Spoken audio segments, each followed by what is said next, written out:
আসসালামু আলাইকুম। এখন আপনারা দেখবেন সংবাদ শিরোনাম। ব্রাহ্মণবাড়িয়ায় একটি মাদ্রাসার ৭ শিক্ষার্থী সহ ৮ জন অগ্নিদগ্ধ, ভর্তি করা হয়েছে জাতীয় বার্ন ইনস্টিটিউটে। এইডস আক্রান্ত রোগীর সংখ্যা উদ্বেগজনক হারে বাড়ছে সিরাজগঞ্জে। আক্রান্তদের বেশিরভাগই সমকামী ও ইনজেকটিভ ড্রাগ ব্যবহারকারী, দেয়া হচ্ছে বিনামূল্যের চিকিৎসা। এই বিষয়গুলো আমরা অ্যাওয়ারনেস বৃদ্ধি করব আমাদের স্কুল কলেজ পর্যায়ে এবং জেলা পর্যায়ে আমরা মাস অ্যাওয়ারনেস বৃদ্ধি করব। কুষ্টিয়ায় সিভিল সার্জন কার্যালয়ে নিয়োগ পরীক্ষায় অনিয়মের আলামত পেয়েছে তদন্ত কমিটি। আরএমও সহ 2 জনকে জিজ্ঞাসাবাদ, কাজ করছে দুদক কর্মকর্তারাও। রাজবাড়ীর কালুখালীতে সরকার নির্ধারিত মূল্যে মিলছে না সার, বিপাকে প্রান্তিক কৃষক। ডিলারদের বিরুদ্ধে সিন্ডিকেটের অভিযোগ। ইউরিয়া 32 টাকা 30 টাকা, এক এক দোকানে এক এক দাম নেয়। আমরা এগুলো 22 টাকা 23 টাকা করে কিনছি। টিএসপি কিনছিল 1300 টাকা বস্তা, সেটা 1850 টাকা। বাইরে থেকে আনলে পরে তখন আমাদের একটু বেশি দামে বিক্রি করতে হয়। যে আমরা বাইরে থেকে সংগ্রহ করে আমরা তো সব সম্পূর্ণ বরাদ্দ পাচ্ছি না। সাতক্ষীরায় আমনের বাম্পার ফলনে কৃষকের চোখে মুখে আত্মতৃপ্তি। সংগ্রহ মৌসুম শুরু হলেই বাড়বে দাম, আশ্বস্ত করছে কৃষি বিভাগ। বিঘা ভূমিতে আমরা 20 মণ করে ধান পাচ্ছি, ইনশাল্লাহ লাভবান গতবার আছে, এবার ভালো পাবো। ধান অন্য বছর থেকে এবছর খুব ভালো খোরাকি হয়ে আরো কিছু বেচতে পারি। আমাদের এবছর আমাদের বৃষ্টিপাত ভালো ছিল, আমরা কৃষকদের যে পানির যে খরচটা সেটা কম পেয়েছি। আসসালামু আলাইকুম। এখন দেখবেন সংবাদ বিস্তারিত।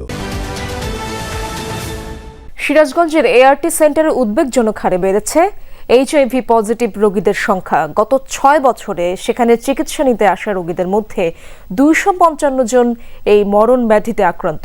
এদের বেশিরভাগই সমকামিতা ও ইনজেকটিভ ড্রাগ ব্যবহারকারী। আক্রান্তদের বিনামূল্যে চিকিৎসা এবং ওষুধ প্রদানের পাশাপাশি কাউন্সেলিং করানো হচ্ছে। সম্প্রতি দেশের বিভিন্ন গণমাধ্যমের শিরোনামে সিরাজগঞ্জ দাবি করা হচ্ছে যমুনা নদী তীরবর্তী অঞ্চলটি এইডসের রেড জোন। নিঃসন্দেহে শিউরে ওঠার মতো তথ্য। বিষয়টি যাচাই করতে সিরাজগঞ্জ এআরটি সেন্টারে যমুনা টেলিভিশন। জানা যায়, গত কয়েক বছরে উদ্বেগজনক হারে বৃদ্ধি পেয়েছে ইনজেকটিভ ড্রাগ ব্যবহারের মাধ্যমে এইচআইভি পজিটিভের সংখ্যা। সমকামীদের গ্রাফও ঊর্ধ্বমুখী। একটা ক্ষেত্রে হচ্ছে বেড়ে গেছে, সেটা হচ্ছে সমকামীদের মধ্যে। যে সমকামী বলতে হচ্ছে MSM MSW, male having to sex with male, যারা এদের মধ্যে একটু এইচআইভির হারটা বেড়ে গেছে। কুষ্টিয়ায় সিভিল সার্জন কার্যালয়ে নিয়োগ পরীক্ষায় অনিয়মের আলামত মিলেছে বলে জানিয়েছে তদন্ত কমিটি। পূর্ণাঙ্গ প্রতিবেদনেই জানা যাবে বিস্তারিত, বলছেন কমিটির সদস্যরা। জেনারেল হাসপাতালের অভিযুক্ত আরএমও ও তার ভাইকে এরই মধ্যে জিজ্ঞাসাবাদ করা হয়েছে। নিয়োগ পরীক্ষার প্রশ্ন ফাঁস ও আরএমওর বাড়িতে অনুশীলনমূলক পরীক্ষা নেওয়ার অভিযোগ ঘিরে কয়েকদিন ধরেই তোলপাড় চলছে কুষ্টিয়ায়। সিভিল সার্জন কার্যালয়ের 7 ক্যাটাগরিতে 115 পদের নিয়োগ পরীক্ষা কেন্দ্র করে গেল বৃহস্পতিবার চলে এই নাটকীয়তা। অভিযোগ ওঠে, পরীক্ষা কেন্দ্রের বাইরে আরএমওর বাড়িতে ফাঁস হওয়া প্রশ্নে প্রস্তুতি নিচ্ছিল এই প্রার্থীরা। কালকে পরীক্ষা আছে সিভিল সার্জন, এখানে প্রশ্ন আসবে আমাদের, পরে কালকে পরীক্ষা। কত টাকা কন্ট্রাক্ট হয়েছিল? আমার 16 লাখ টাকা। ভিডিও ভাইরাল হওয়ার পর নড়চড়ে বসে সিভিল সার্জন কার্যালয়। তদন্তের স্বার্থে ডাকা হয় অভিযুক্ত আরএমও হোসেন ইমাম এবং তার ভাই নান্নুকে। সিভিল সার্জন কার্যালয় থেকে বেরিয়ে আসার পর তোপের মুখেও পড়েন আরএমও। যে কেউ যদি এর সাথে অভিযুক্ততা প্রমাণ হয়, আমাদের শাস্তি হবে, ঠিক আছে? এর জন্য কোনো মব সৃষ্টি করে আমাদেরকে কোনোভাবেই হেনস্থা করা আমি বেআইনি মনে করি। যদি কোনো ধরনের কোনো চক্র থাকে আমরা ভবিষ্যতে সেগুলোকে বের করে ফেলবো। শুধু চক্র না, এই সাথে অন্যান্য যারা আছে, মানে এর সাথে যদি অন্য কেউ জড়িত থাকে তাও আসবে। ব্রাহ্মণবাড়িয়ার ছাদ থেকে পড়ে বিদ্যুতের লাইনে আটকে যাওয়া কাপড় সরাতে গিয়ে দগ্ধ হয়েছেন মাদ্রাসার 7 শিক্ষার্থী সহ 8 জন। উন্নত চিকিৎসার জন্য তাদেরকে রাজধানীর জাতীয় বার্ন ইনস্টিটিউটে আনা হয়েছে। আহতদের সার্বক্ষণিক খোঁজ খবর রাখার পাশাপাশি আর্থিক সহযোগিতার আশ্বাস দিয়েছে জেলা প্রশাসন। ব্রাহ্মণবাড়িয়া সদরের ভাদুগড় এলাকায় দারুন নাজাত মহিলা মাদ্রাসা। বুধবার হঠাৎই মাদ্রাসার পাশে একটি বৈদ্যুতিক লাইনে বিকট শব্দে কেঁপে ওঠে চারপাশ। আতঙ্কিত হয়ে পড়েন স্থানীয়রা। স্টিলের একটা লাঠির দ্বারা কাপড়টাকে সরানোর চেষ্টা করছিল। এই লাঠিটা ওইখানে দেওয়ার পরই বৈদ্যুতিক শর্ট মহিলার এবং কিছু আগুনের রুক্কা এসে সেটা আপনার এটার উপরে পড়ছে আর কি। আয়ারে ছুটাইতে যাইয়া যারা আসছিল ধরছে, সবাই এরকমভাবে আহত হয়েছে। প্রত্যক্ষদর্শীরা জানায় মাদ্রাসার 4 তলা থেকে কাপড় পড়ে যায় ভবনের পাশে থাকা বৈদ্যুতিক তারের ওপর। পরে স্টিলের পাইপ দিয়ে কাপড়টি উদ্ধারের চেষ্টা করেন মাদ্রাসায় দায়িত্বরত আয়া আলিয়া। এ সময় পাইপটি বিদ্যুতের তারের সাথে লেগে স্পার্ক হয়। আগুনের ফুলকি ছিটকে পড়ে শিক্ষার্থীদের ওপর। এতে দগ্ধ হয় 7 ছাত্রীসহ 8 জন। উদ্ধার করে প্রথমে তাদেরকে সদর হাসপাতালে এবং পরবর্তীতে রাজধানীর জাতীয় বার্ন ইনস্টিটিউটে স্থানান্তর করা হয়। 8 জন আহত হয়েছি, আহতের মধ্যে তারপরে সদর অনেকে নিয়েছে। সবাই হচ্ছে বার্নের পেশেন্ট ছিল। এখান থেকে 4 জনের অবস্থা খুবই গুরুতর ছিল। সার বিক্রিতে মূল্য নির্ধারণ করে দিয়েছে সরকার, অথচ রাজবাড়ীর কৃষি নির্ভর উপজেলা কালুখালীতে অতিরিক্ত দামে সার বিক্রির অভিযোগ উঠেছে।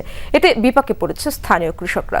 চাষিদের অভিযোগ, সার কারসাজিতে জড়িত স্থানীয় ডিলাররা বেশি দামে বিক্রি করছেন খুচরা ব্যবসায়ীরাও। সিন্ডিকেটে জড়িতদের বিরুদ্ধে ব্যবস্থা চান তারা। রাজবাড়ীর কালুখালী উপজেলার সারের বাজার, প্রতিটি দোকানেই পর্যাপ্ত মজুদ, তবে গোডাউনের চিত্রের সাথে ডিলার ব্যবসায়ীদের ভাষ্যের মিল নেই। সংকটের অজুহাতে চাষিদের কাছ থেকে অতিরিক্ত মূল্য আদায়ের অভিযোগ তাদের বিরুদ্ধে। কৃষকরা বলছেন, উপজেলা জুড়েই সারের কৃত্রিম সংকট তৈরি হয়েছে। স্বাভাবিকের চেয়ে সব ধরনের সারে 200 থেকে 500 টাকা পর্যন্ত বেশি দাম গুনতে হচ্ছে। অভিযোগের তীর স্থানীয় ডিলারদের বিরুদ্ধে। সরকারি মূল্যে সার চাইলে সরবরাহ সংকটের অজুহাত দিচ্ছেন ব্যবসায়ীরা, অথচ বেশি দাম দিলেই মিলছে সার, তবে কেনার পর দেয়া হচ্ছে না কোনো বিল বা ভাউচার। 20 টাকা কেজি আমরা ইউরিয়া সার কিনছে, এখন বর্তমান সেটা 35 টাকা কেজি।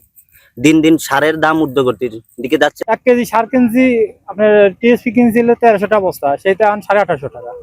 বাংলা ডিআইবি কিনছি 1600 টাকা বস্তা, সেটা আন 2500 টাকা বস্তা। 32 টাকা 30 টাকা এক এক দোকানে এক এক দাম নেয়। আমরা এগুলো 22 টাকা 23 টাকা করে কিনছি, গতবারও কিনছি। এবার এই পরিবেশে চলতেছে। পটাশে পাচ্ছে প্রায় 200 টাকা, অথচ আমরা এখন কিনে লাগাই, কিন্তু যখন পেঁয়াজ ওঠাই তখন পেঁয়াজের দাম একদমই কম থাকে। 4 মাস পরিচর্যা শ্রম শেষে এখন মাঠের ধান ঘরে তোলার পালা। সাতক্ষীরায় এই বছর আমন মৌসুমে ধানের বাম্পার ফলন হয়েছে, তবে দাম নিয়ে রয়েছে অসন্তোষ।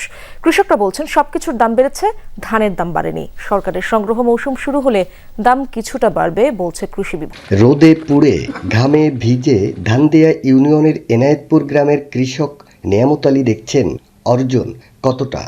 দিন 10 পরই জমির ধান তুলবেন ঘরে। স্বস্তির হাসিতে বলছেন, ফলন ভালো, বিঘা প্রতি পাচ্ছেন 20 মণ। 3 বিঘে জমিতে ভালোই ধান পাইছেন, ধান ভালোই ধান। গত বছর ভালো, গত বছর এবারে ধান কেটে এবার শস্য লাগাবো, এইবারে এই ধানে লাভ হবে। এরই মধ্যে পাকা ধান কাটছেন কেউ কেউ, সেই ধান ঘরে তুলতে রয়েছে ব্যস্ততা। ফলনে সন্তুষ্ট অন্য কৃষকরাও। বিঘা বইতে আমরা 20 মণ করে ধান পাতেছি, ইনশাল্লাহ লাভবান গতবার আছে, এবার ভালো পাবো ইনশাল্লাহ। আমরা খুব লাভে এবার থাকবো। আমাদের এবছর আমাদের বৃষ্টিপাত ভালো ছিল, আমরা কৃষকদের যে পানির যে খরচটা সেটা কম পেয়েছে, এবং আমরা কৃষকরা সবসময় বলে যে আমাদের উৎপাদন খরচটা একটু বাড়ছে।